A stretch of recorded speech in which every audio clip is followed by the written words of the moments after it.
Hello mga kachawi, it's me, Manager Chi ng AKLNC. For today's video, ituturo ko po sa inyo kung paano mag-manual PK. Yes, tama po kayo, kung paano mag-manual PK. Ganito lang po kasimple kung paano po mag-manual PK. Sundan nyo po ang aking step, tignan nyo po Unang-una po, pipindutin nyo po itong button ng PK, may nakasuot na PK. After nyan, makikita nyo po dyan ang multi-PK, team PK, and 1x1 PK. Ang pipindutin nyo po dyan, mga kasawi, ay item PK. Pag napindot nyo na po ang item PK, punta kayo sa setting.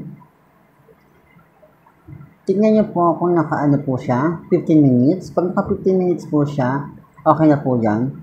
Okay na po yan. Pero pag hindi po, pwede nyo pong i-adjust sa 15 minutes.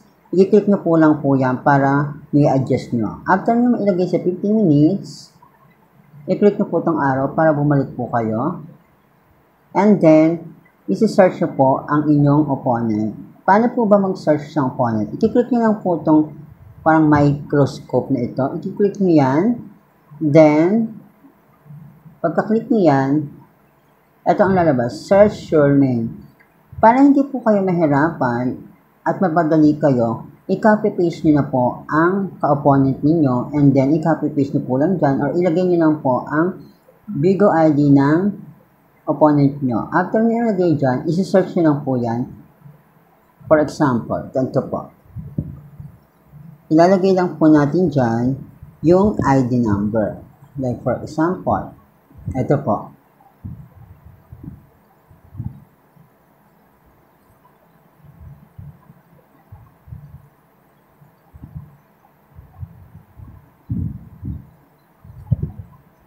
After na natin nilagay yung ID number, isi-search nyo po yan. Ganyan po ang kalalabasan. Pag lumabas po ang inyong pangalan ng opponent, i-click nyo lang po dyan ang PK. Pag napindot ng PK dyan, automatic na pong i-connect si opponent sa iyo. Okay po? Tapos pag babalik po kayo, pag click nyo po yan, automatic mawawala na po yan. Ayan.